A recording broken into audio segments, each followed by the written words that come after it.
Hi, Danny Fleming. And Marcus Lawrence from MA Properties with the 2021 Real Estate Market Update.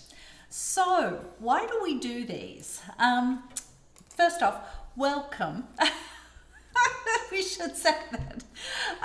Look, why do we do these? It's easy to get information and data today, but much harder to make sense of it and for people use it to your advantage. This is why we take the time to explain and why we're serious about learning every data point in detail and why we study our local markets so obsessively. Now, you might want to study your market obsessively, so where can you find the information that we're about to show tonight? Here we go. This is our website, maproperties.com. There's a couple of ways you can get to it. If you go down, scroll down, you've got real estate statistics, and you've got a whole array of different types of data that's available. Now, I should point out, this data is available for about 50 or more towns around the general Boston area. So pretty well, any town that you're interested in, we have all of this data for you where you can just go and get the information. If you want inventory levels, absorption, sales price distribution, price per square foot distributions, sold to list price ratio, yearly total sales. See, there's so much here. I could bore you by just going through all of the different types of data, but you will see as we go through tonight's presentation that all of the things that you're seeing can be found here. So tonight we're actually going to be doing the Lexington market update.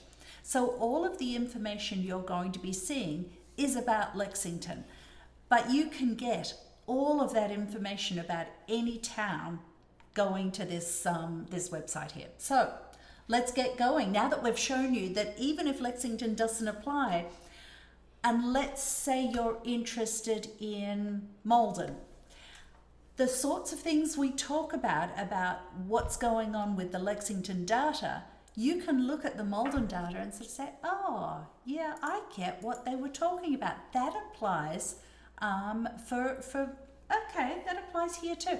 So you can really start to understand the towns that you're interested in purely and simply by looking at this information. So here's just an overview of, you saw those graphs in the very beginning. Again, you can also go to menu or being on the homepage of MA Properties and scrolling down takes you to statistics. It also, when we're talking about Lexington, one of the things that you will find under Lexington on the site is a 2021 or 2020-2021 market review. And that goes into a huge amount of info as to what's happening in Lexington and what our predictions were and things like that. So what's the agenda tonight? The agenda, we're going to cover single family homes. Then we're going to go into what's happening with the luxury market. Then we're going to go through condominiums. And we're talking about what's been happening in 2021 and predictions for what we anticipate is going to happen in 2022. So stay tuned. Buckle up. What's that phrase? Buckle up your. Oh, by the way, he's my husband. So if we talk. Okay, so we're all buckled up. Okay, we're buckled up. Now we're buckled up. Let's get this. I figured we needed to tell people because someone said they watched it last month and they said, "You two look like you get on pretty well." And I thought, oh, we don't tell people Nobody we're married. knows. No. Okay. So if we have a domestic in the middle of this, yeah, well, we don't agree on the predictions. Stay You'll know tuned. why, right? You'll know why. All right. So inventory levels. Yes. There's a lot in this graph. Oh, by the way, I have my toy, as you know. Those of you seen it before, look at that. Yep. So inventory levels. There's a lot going on in this graph, but let me focus a little bit on this essentially 2021. As you can see, inventory levels dropped 1920, high point in 2019, dropped in 2020, and much, much lower in 2021. So we've got historically low inventory levels. And there's some confusion here between inventory levels and the number of homes that come on the market. Often people confuse low inventory with the low number of homes that come on the market. Low supply. Yep. That turns out not to be the case. If we look now at the number of home sales, this is home sales for the last decade or so, and we've got year to date. So end of August, this was up until. Home sales, as you can see, there's in certainly 2020 and for 2021 looks to be very high levels of supply. So we've got low inventory but high levels of supply. Realistically, what that means is we've got lots and lots of demand in the market. Let me explain a little bit about what you're seeing with the multicolored here. Blue is existing homes, green are new construction, and that smaller, much smaller orange color are the so-called off-market teardowns, the teardown markets, those that eventually get converted into new construction. What I've done with the yellow bar, so sorry about all the colors, is look at where I think the market will be. The yellow bar? The red bar. I was thinking, hang on, you're not colorblind. No, the red bar, which is the projection for 2021. So we looked at the market in 2019, the last stable year we had, looked at it in 2020, and based on that and how many homes have sold so far, we've come up with what we think is the projected number for the rest of the year. Look at what's under agreement and so on as well. So looks like 2020 was clearly a very, very strong year in terms of number of sales, and 2021 is going in the same direction, around about the same number, give or take, around about the same number. Coming on at slightly different times, but just about the same number. As I say, that's a lot of supply, very low inventory. Unsurprisingly, if we then look at the average days on the market, they're way, way down at about 27 days, which is much, much lower, as you can see, than we've seen in Lexington over the last decade. Can get a little bit lower. Some other towns, Arlington, for example, it's actually in the teens. I think it's 14. Yeah, mid-teens. I looked at that today. Yeah, 14 days on So it can get lower. Average. But remember that we have a wide distribution of house prices all the way from $700 to $4 million. So that's why that number is never going to be quite as low as it is, for example, in Arlington, where that distribution is less wide, a wider distribution. So, but average days on the market at a very low 27, certainly much, much lower than we saw last year. Yeah. Here's the one which is a huge difference from what we've seen. This is the ratio of the sale price to the list price. So imagine a home comes on the market for $700,000 and sells for $700,000. That's 100%. 100, just for information, is there. So that's the 100%. And as you can see, almost, as we came out of the so-called recession, we were at 96. So it kind of got to about 100. We've never really managed to get it on average over 100 until this year, where it jumped from 100 to 106. And that really, we use this number to really gauge buyer sentiment, if you like, buyer confidence in the market. And it shows a huge amount of confidence in the market, because 106% means that on average, buyers were willing to outbid other buyers to buy a home. So the majority, well over 50% probably, homes sold for over 100% and therefore got competition. Now that's not true for all homes, and we have a lot to talk about that in our market review, and we'll open that can of worms up, if you will, when we look at it in January. But on average, 106% is what a home sells for.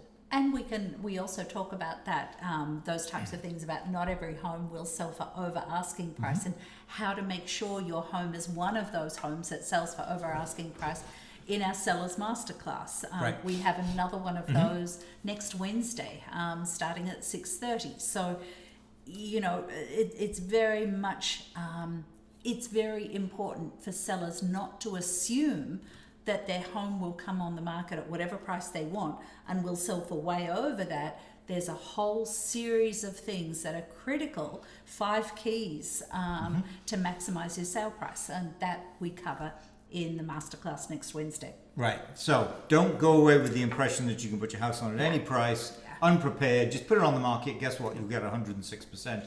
Yeah. That is definitely not the case. Because there's a lot of homes. We've sold a lot of homes this year in the Lexington market where they've gotten 130% of asking price.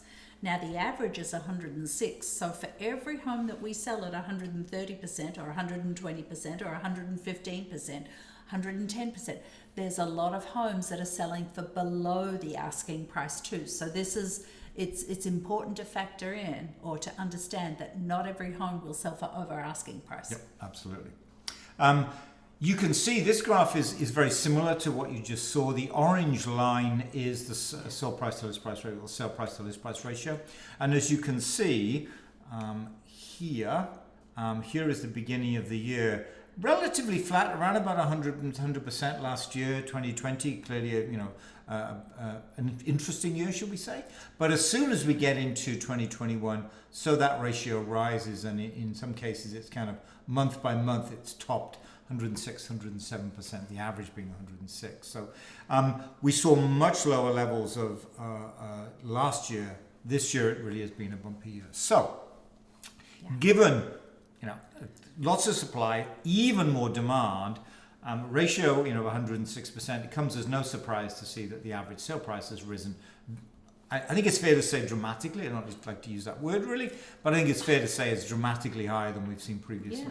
You just look at last year, the average sale price was about 1,450. Mm-hmm. Yeah. And look at it now. The dotted red line. Yeah, the dotted. Yeah, currently. This one here is the average, the running average, if you like. Yeah. I think we might get close to 1.7 this year. We'll see 165 definitely, maybe a little bit higher. We'll see what the spring market, the fall market gives us. But that ratio definitely up around in the high, mid to high 160s. That's a dramatic increase in the average sale price. I shouldn't ask you this sort of stuff while we're going, because you may not have the answer. You can try. What sort of percentage are we talking about? I think I looked at it the other day and it was 14. 14%. 14%. Historically, we've been somewhere between 3 and 5. I mean, that's kind of where we've been. As you can see, it's somewhat flat, 18, 19. If you think back to 2019, there was some discussion around a recession. Of course, that's kind of all gone out of the window, given what we've seen over the last 2 years. But yeah, it's about a 14, 15% rise in prices, depending on where that kind of lands at the end of the year. Yeah, wow. Important to take a look, I think, at what happened in 2020. And the interesting way to do that is cumulative sales. So what I'm plotting here is how many homes go under agreement and when, basically. And it kind of gives you that, unsurprising, those cumulative numbers that rises relatively steadily. You can see the pink color there is 2020, and the blue color underneath it, if you like, is 2019. And you can see COVID kicking in. Here's COVID here. This is when the ratio in 2020 was much lower, or the number of... It wasn't COVID kicking in. COVID kicked in earlier in the year, but this is when it started impacting the real estate market, just for a month or so. Right. Yeah. So that's it there. It bounced back relatively quickly, and by the time we got to July, we were at a crossover point, and then from there on, now here we are in mid-August or early September, excuse me. We were ahead of where we were in 2019. So crossover point was sometime around about July, where that dip that we saw as a consequence of COVID kind of impacting the market in this time frame here rebounded. You can see that differently with the difference between the two graphs. As you can see, that kind of dip was where we had less listings in 2020, or less homes going under agreement in 2020 than we had in 19, and then it kind of bounced back pretty quickly. Now let's take a look at 2019. What we're using that as kind of a benchmark, a baseline year, if you like, given that the distribution of homes coming on the market was as it's been, for many, many years. So here's 2021 versus 2019. And as you can see, it kind of came out of the gate. We started coming on the market much earlier in 2021 than we historically do. Normally it's late February, depending on the weather, of course. But here we are, we really came on in January. We were still selling homes in December, actually. All the way through, it started off very, very strongly. And then here we are at the end of August, which is when the data you see here stopped. We were much, much higher than we've been previously.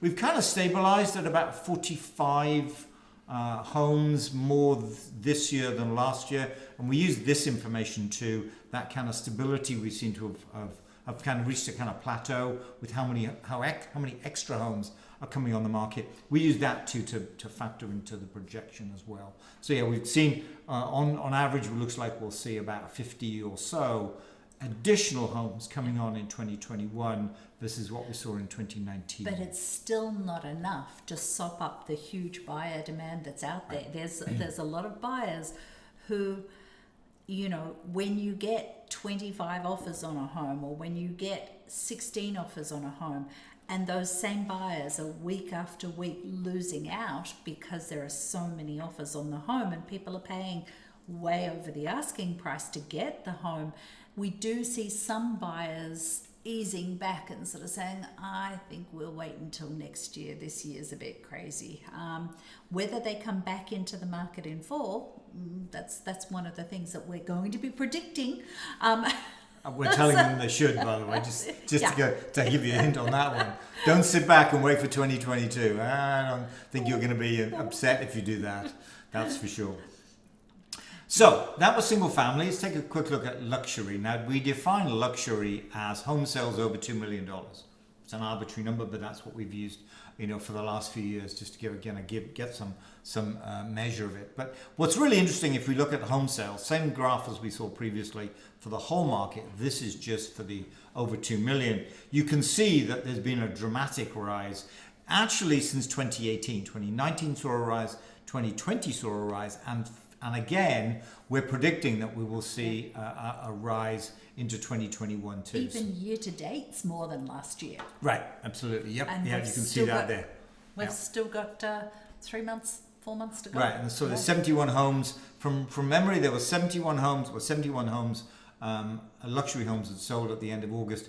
There's about 18 that are under agreement. So, 18 that are under agreement and on the market. So, I looked at these numbers and was a little bit, is that really going to be that high? And it does look like with about, I think, 21 homes under agreement and on the market over $2 million. So it does look like that 18 projection we have there is going to play out. Because I was a little, suspicious of that. It's a very high. It's so dramatic compared to last year and the year But it before. definitely does look like, a sanity check on that shows that that's definitely possible. You can see how the luxury market has changed too. If we look at the distribution from 18, 19, 20 and 21. 21, bear in mind, is year to date. So it's not, the full year, it's year to date. And you can see how the luxury market, it's all over $2 million, has moved. We saw strength, certainly in 2020, in the 2 to 2.5 million. Not very much over $3 million. I mean, there were only 7 sales in 2020. Look at where we are this year. Year to date, we've already had more home sales in the 2.5 to 3, and more home sales, in fact, double the number of home sales in the 3 million plus. So not only are we seeing more homes selling over $2 million, we're seeing homes at the even higher price point, over 2.5 and over 3. Those numbers are much higher. So it isn't just that homes are slipping over from 1.9 to 2.1. There actually are more 2.5, 3, $3.5 million have selling this year than we've seen previously. So that's definitely a big plus for the town, in that people have always seen Lexington as it has an ability to sell at a high price point, but in terms of getting 15 sales over $3 million, we've never seen that, and that's not just ordinary price appreciation kicking in here. That is buyers being confident enough to spend that amount of money in the town, which is trickles down then to all the other price points too. Condominiums are interesting. I'll explain why in a minute, but we'll take a quick look at what's happening with condos. Same thing as we've seen previously with the condo sales. Strong condo sales this year. If you look at 2020, we had 22 new construction that came on the market. We haven't seen any new construction really come on the market. We will see a couple on the Emerson Gardens area, probably coming in at the end of the year. But a lot of condominiums have sold at over and above what we saw in prior years. In fact, as you can see, more existing condominiums sold year to date than we saw selling both in 2020, and it's the same as what we saw in 2019. So strong condo market, which is interesting because if you've listened to what we talked about before, certainly the existing condo market, excluding new construction for a moment, that's been somewhat weak. Primarily because the condo fees tend to be much higher here than they are in, for example, in Arlington, where here condominiums, existing condominiums, tend to be in complexes, and the condo fees are therefore higher. If you look at surrounding towns, I'll pick Arlington's example, the average condo fee in Arlington is half what it is in Lexington, yet the average price is about the same. The average price of the condo is about the same. So we did see a slight weakening in the price, the market in 2018, 2019. I'll show you that here with the average sale price. As you can see in 18 and 19, it really wasn't doing very much, certainly less than we saw in the single family market. But here we've got a little bit of an uptick in 2020 and again a little bit of an uptick in 2021. But worth comparing that with the 14% rise in single family. So we are still seeing the condo market is much softer than the single family market. The reason for that in our estimation is because the condo fees do tend to be much higher here in Lexington than in surrounding towns, just because the condos tend to be in complexes. So that's what's going on there. So kind of worth bearing that in mind. Yeah. You can see this with the average. This is the existing condos backing out the new construction. You can see we saw a drop 2019 and 2020. That's picked up in 2021 just because of overall demand. But you can see that softening in the market for existing condominiums, backing out new construction. That's what's happening there. So that's turned around because of the high demand. But it may well be, if demand begins to kind of return to normal, that we'll still see that softening in the existing condo market because of the high condominium fees. So that was single family, luxury condominiums, and now the wider perspective. What's going on? So it's really interesting because there's a whole lot of sort of discussions on, social media and the news and things like this. Is there a housing bubble? When is the housing bubble going to burst? We don't believe this is a housing bubble. Well, why do we say this? Why do we say this? It's not related to anything external happening. What we believe is going on is with COVID, people have fundamentally shifted what they value in a home. It's a fundamental shift in their values. They want to live closer to family. Our youngest son and his fiance moved from LA to this area last year because they wanted to be closer to family. At one period of time earlier this year, I had 3 sellers all selling, and they were moving to San Diego. Why? Because they wanted the warmer weather. There's people wanting bigger homes because now they can work from home, or they don't need to be in the city. They can be further out. So it's a fundamental shift in what's important to someone with the home, in the home that they live in. So it's not something that's going to change with some news that happens next week. I guess it can't, because buying a house is not it's not like buying and selling a stock. You can buy and sell it anytime you want. You tend to move there. The average time somebody stays in a home is 8 years, something like that, 7 or 8 years. Yeah. So it's a slow moving thing. Yeah, and part of that is factoring into what's driving the huge buyer demand that we're seeing. And we'll get into a little bit. It's probably more important to explain who today's buyers are. Right. Yeah. This is a graph. Hopefully I'm going to get a new one, because I've been talking about this 2015 data now for about six years, right? Yeah. So I'm hoping I'm going to get some new data. But anyway, we'll use this data because the same thing. You'll see as I talk about it what it shows. So this is a population pyramid, and it shows you how many people are in which age bracket. And there are 2 areas that are important to us. The upper yellow bar, it is yellow, not red, Yes. is the baby boomers. Those are children born just after World War II, now coming to retirement. With retirement comes downsizing. So here's a group of people in an existing home looking for a new home.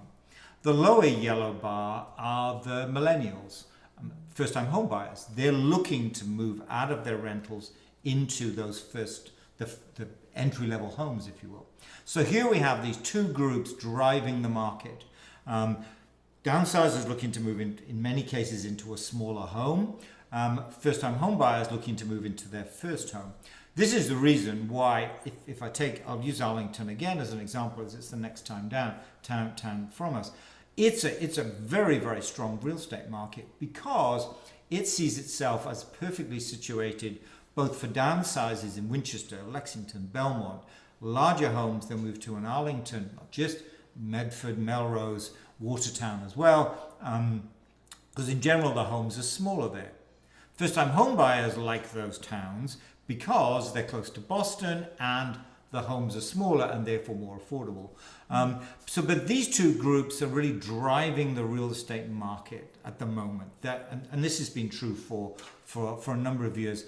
I think what's a little different about this year is that we're now seeing people in a town, wherever it may be, thinking, I want a bigger home. I want a smaller home because now I'm changing what I want in a home. So there's kind of a third group of today's buyers, which are buyers looking for a different house. Yeah. Because what they're requiring in a home is fundamentally different from what they needed, 2 years ago, if you like. So that's this is the demographic shift which has driven the market for many years. There's also this third group. COVID shift. The COVID shift. It the COVID shift. Instead of COVID-19 or the COVID-20, which is a problem, it's now the COVID shift. Right, so it is. All of this is kind of hitting the market right now. Downsizers, first-time home buyers, people looking for something different. The COVID shift. The COVID shift. So those are the three things that we need to look at and think about the future. At what point do those change as we move forward? One other thing we always look at, because this out of curiosity, what's happening with interest rates? The answer is nothing at all. I mean, they're not really a hindrance to people buying. They are to some extent an enabler because interest rates are so low.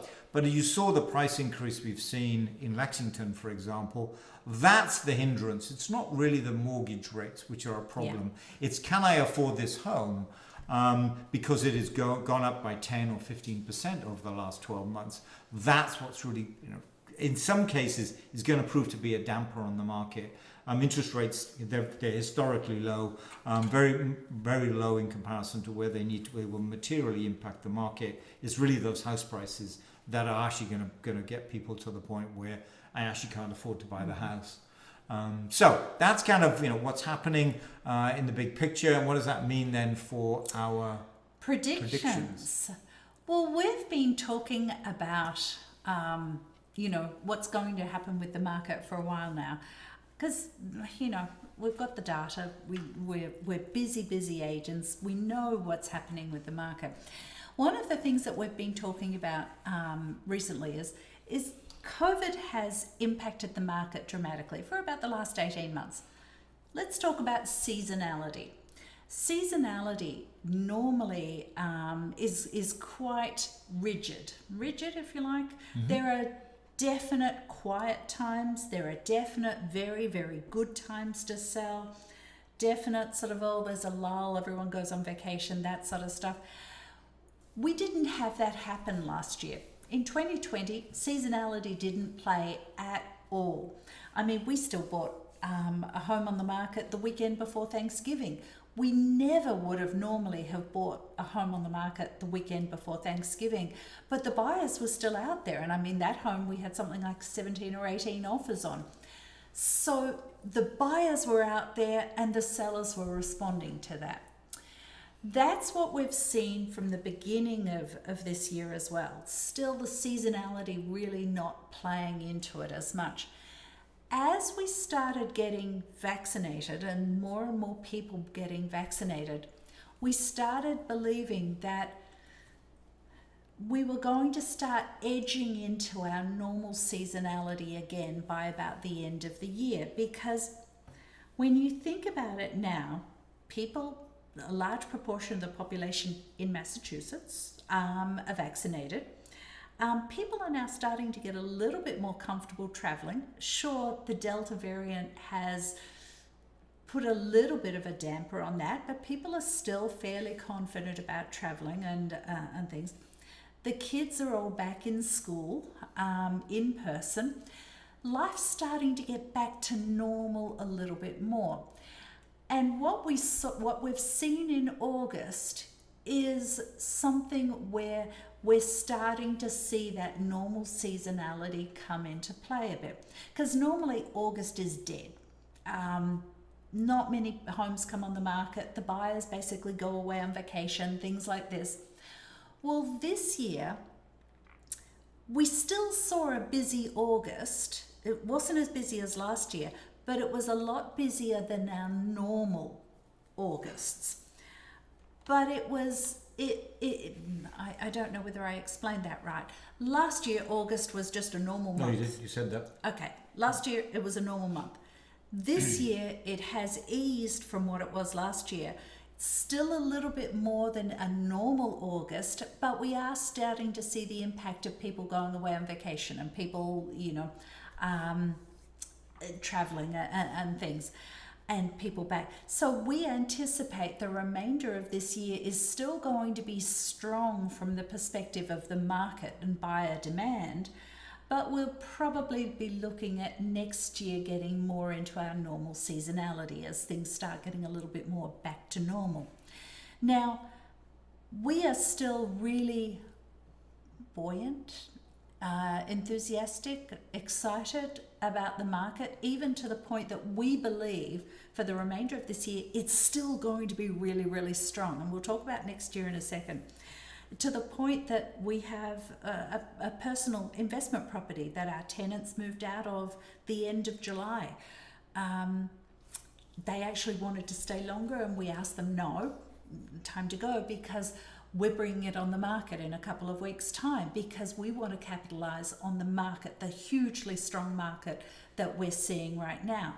So we are, because we're thinking that, we're also recommending that to our clients as well. So we're starting to see, and we will start to see, more supply coming in, I believe, for the remainder of this year, as people start realizing, oh, I'm hearing all these stories about how the market's going really strongly and average prices are going up. Oh, we need to get our home on the market to capitalize on that.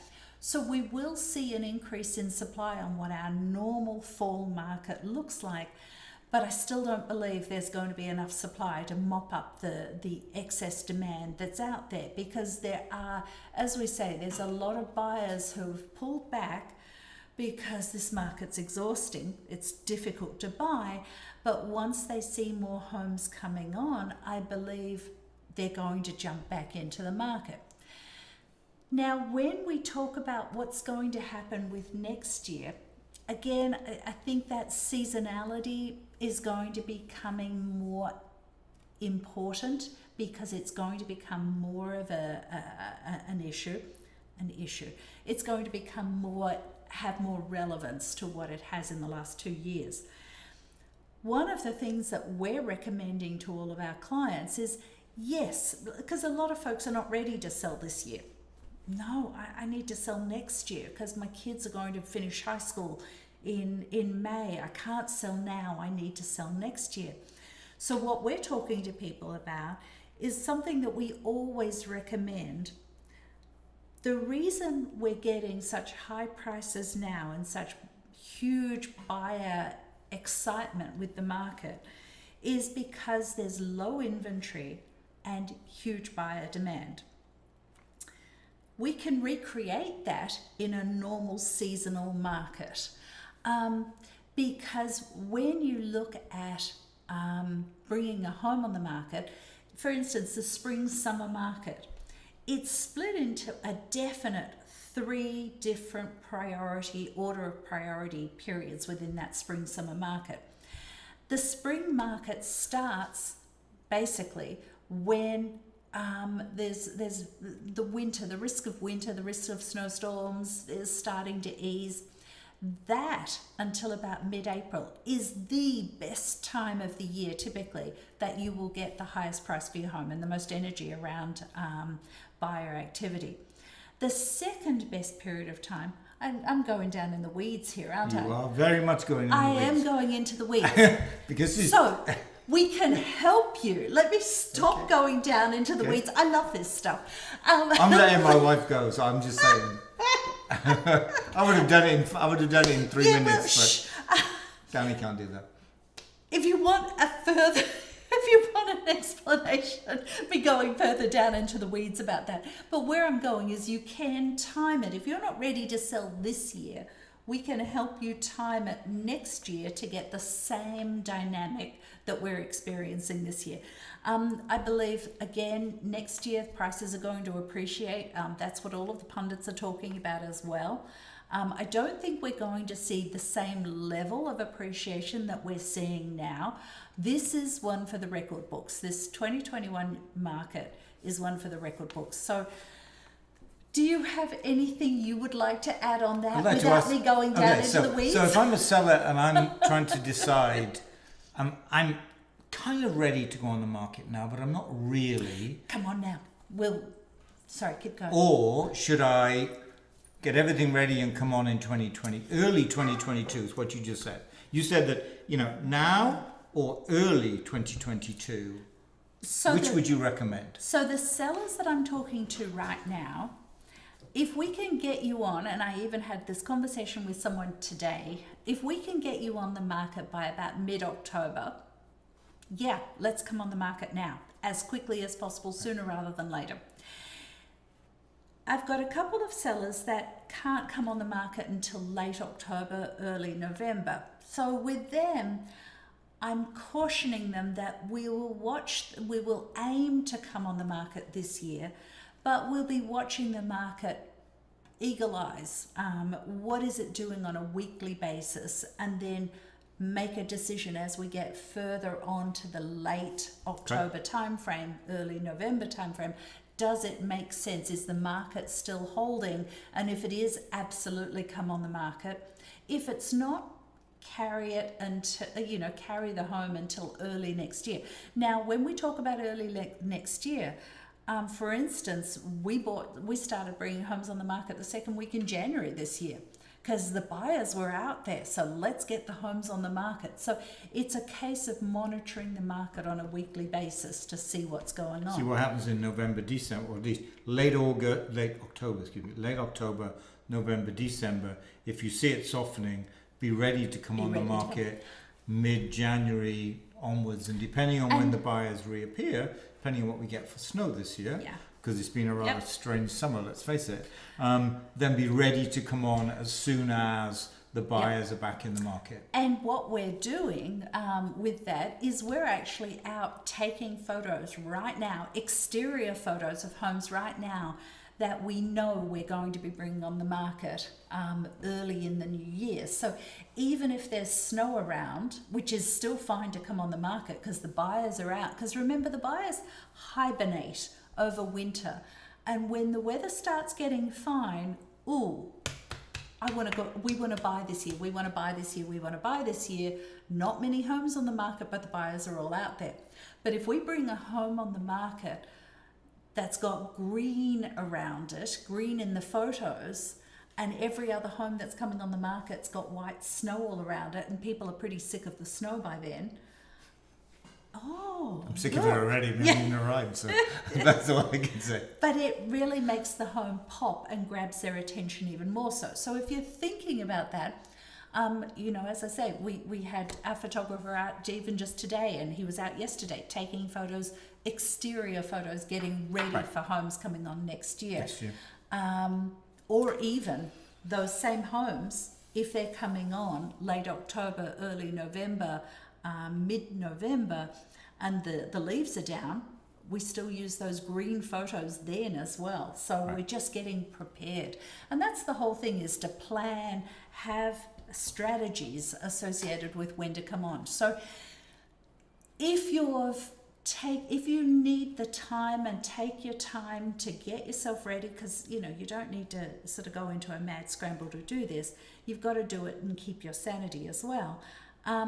If you've got your home ready by about early January, then we should be starting to come up with a plan then as to when to come on to maximize the sale price. Cool. Did I answer that? Oh, yes. Yes. I got down in the weeds. So, yes, yeah. There's no doubt about that. Well, I do that all the time. My wife okay? does that. Yeah, Danny's like straight like. So, where can they get more information? If they're totally confused by your explanation, what do they do? You can call or email. Or you can join us with our Sellers Masterclass next week. There you go. We'll talk more about this in We'll person. If you want to do that in person, you can do it in person. With a mask, because it's indoor. Gotta wear a mask. I hate the fact that we've got to go back to that's this, okay. but we need to keep safe. There we go. And cool. I love chatting. I love chatting about this and all of that sort of stuff. So call us, email us, attend our Sellers Masterclass next week, or go onto our stats page. We have a whole. We need to stop. No, I know, but we also need to tell people that if you, we've got a Selling Essentials video series on our front page of our thing. There's a Selling Essentials video series. There's over more than 100 videos on that sort of stuff. And with those types of topics, I can go down in the weeds. Yes, there are a lot of them. Because down here, be prepared to sit down with a glass of wine and just go. One of them was the seasonality. Oh, I'm sure that's there. There's no doubt about that. Anyway. Right, there we go. So why do we do these? Again, we think that our client deserves to be the smartest person at the closing table, and that we all benefit by becoming smarter about home buying and selling. That's the whole reason we do this, because our tagline is "Smart Moves Made Here." Made here. That's why we do what we do. So, thank you.